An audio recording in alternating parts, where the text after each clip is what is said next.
Hello and good morning, all. I hope everyone's day is starting off great. I'm trying to get it started. I'm normally a morning person, but I'm moving a little slow this morning. But I wanted to pop on because I was sitting around thinking about we're in January 2020, people. And normally, once I hit different months, I'll start thinking to myself, what was I doing last year at this time or the year before last? And it dawned on me that January 2016 was a little bit different for your girl, Andrea. This year, things are positive and ready to go. 2016, different story. Probably, just to give you a little backstory, a few months before, that is when my husband at the time was beginning to tell me that things weren't working out for him. And we were beginning to think about, well, what are we going to do? And problems going on. So anyway, and you get that, well, I won't say we, but I got the dreaded, I love you, but I'm not in love with you. And I'll tell you, if anyone else says that to me the remainder of my life, please call the police. Just kidding. So anyway, that was going on in my life. And so one evening in January, after work, you do all the work activities, and it was bath time for my 3-year-old at that time. So of course, bath time at that age is basically bubbles and toys, and then you pray you can wash the body a little bit. So anyway, I was doing the mommy duties, tired because I was a full-time mom, need to get that done. I need to get to bed to go to work, and the doorbell rings. I'm like, who the heck? Nobody comes to the house, rarely, on a weeknight unannounced. It's really unheard of. So again, things had been going on in the marriage. So, because I managed the books, I knew he had spoken to an attorney and all those things. So at that point that I heard the doorbell ring, I'm thinking, this might not be good. This might not be good. So again, I proceed to complete or try to do bath time, and my husband at the time comes in the bathroom and says, I think that's for you. And so I'm thinking to myself, it's not for me. I don't know who you talking to. But again, at that moment I was thinking, oh my God, something's really not good. So again, I proceeded to try to ignore what was going on, and I continued to wash my baby. And then he goes downstairs, opens the door, and I'm trying to listen to hear what's happening, because in all reality, I'm starting to get really nervous, really scared, really angry. And so he comes back upstairs, and he says, they need to see you. She needs to see you, and you need to go downstairs. I'll finish, doing the bath time. So I'm like, okay, Andrea, this is it. We get it together. And so I start walking downstairs, and at that moment, like you feel the anger rising, and I'm thinking, first of all, who the heck does this? Who interrupts someone in their home? At this, I just didn't know what was getting ready to happen. So I walk downstairs, and I see the lady standing there, and she's got all of her like coat on with all of these. You can tell she has stuff in her hand. And so then at that moment, I knew she was there to serve me. And at that moment, all I could do was fall. And I fell to the ground and started crying, because I thought to myself, who does that to somebody? Who, for someone who you believe you've loved and done all you can for, who just rips that away? Who does that? And then the second thing that came to my mind was, why doesn't anybody want me? And so as I'm sitting there, well, laying there, I'm all out, just be honest.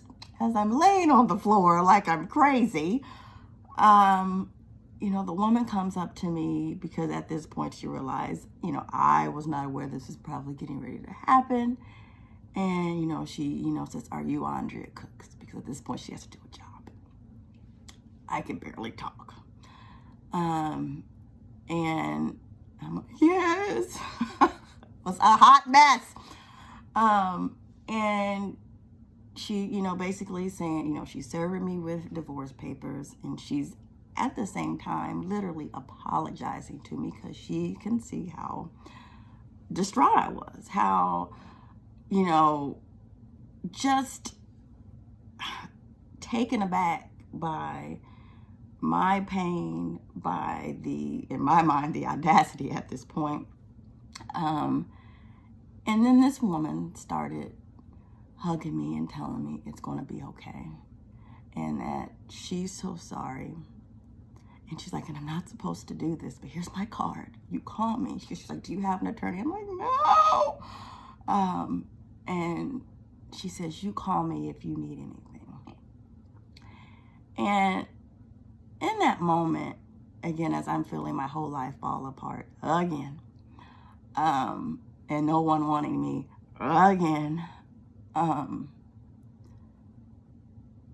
you just start to really think about the why, who are you, what's wrong with you. And I really thought, how am I going to get through this? I am not built for this. I am not strong enough. And so I couldn't move. I just sat there. At this point, I'm hearing my child cry because she's hearing me cry. She doesn't know what's going on. I finally get the woman. She leaves. I let her out the door. And then my husband comes down. And I mean, at this point, I think he realized, this is shitty. And he hugs me. He's sorry. He's not changing anything. But again, it was one of the worst days because I knew my life was not going to be the same. I knew my life wasn't going to be what I had been envisioning or what I wanted it to be at the time.